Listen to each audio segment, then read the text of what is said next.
Hey guys, what is up? Cody here, and welcome to Camtasia Studio 7 for Dummies. This is going to be a tutorial on how to do some complicated or not so complicated things that you may or may not know about Camtasia Studio 7 and will hopefully overall help your content in some sort of significant way of making it look better or just, yeah.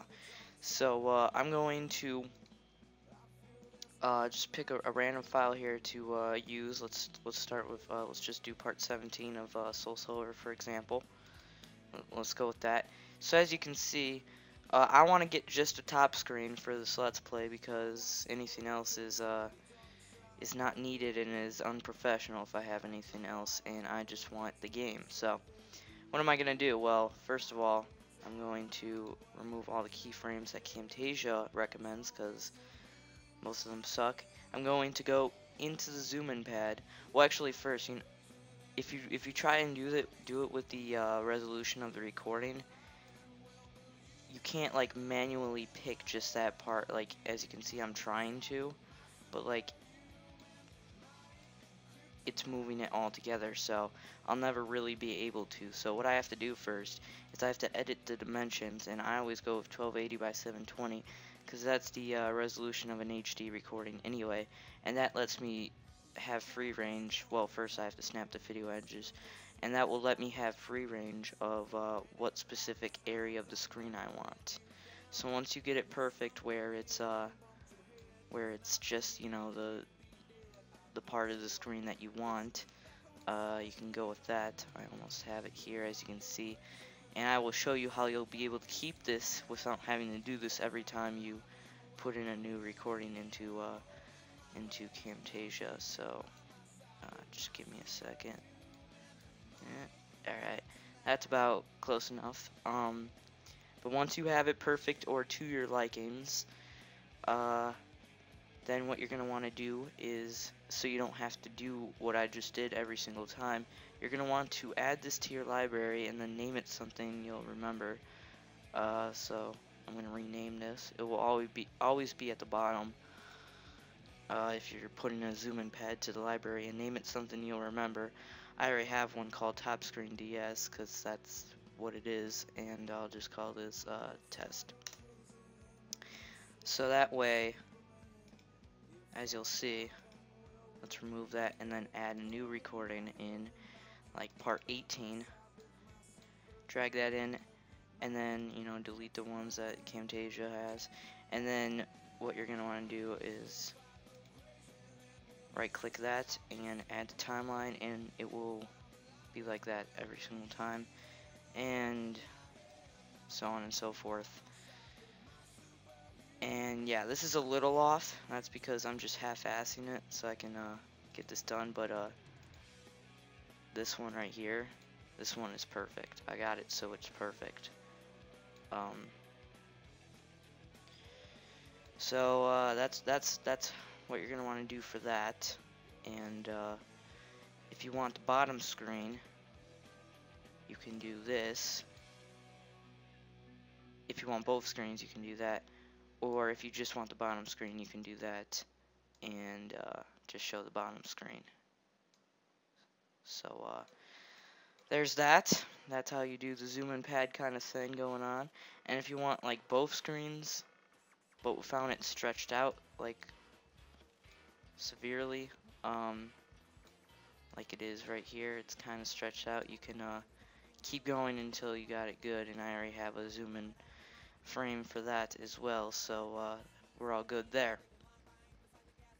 Anyway, so I'm going to remove all of that, and let's put down this, and say you're good with your zoom in, you know, you have it cropped to the right, whatever. Say you want a watermark, so that way, you know, if people download your video and reuse it in whether it's a parody way or, you know, trying to copy you or trying to pretend to be you, it's always good to have some sort of watermark. I already have one pre-made, which I'll show you, and it's not supposed to be right there, but you can have your watermark, a watermark of a picture, and put it in the corner, and then it will be like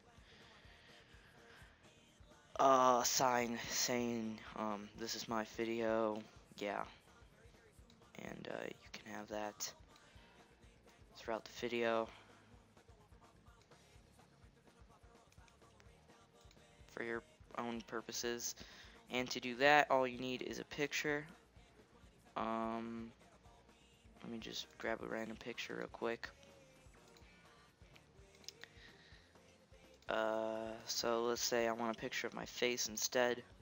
So we'll go with that. We'll add as callout, and then we don't want it that big, and we'll have it like right there. And since it's covering some stuff in the corner, as you can see, you can't see like what's behind that. What you're gonna want to do is go to Effects and Transparency,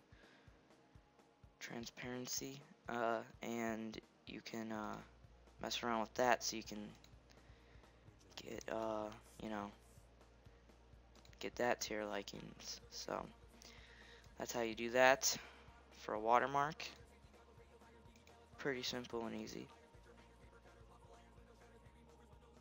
And let's see what else. Obviously, if you don't already know about callouts, you can have callouts like, say, I want you to go to this building right here. You know, you can do that, and then maybe circle it to prove this, like, this is the entrance, go there.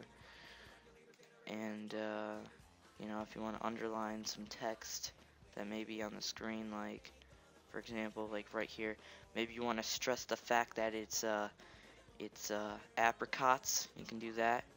Be like, apricots, and so on and so forth. You can do that, or if you want text saying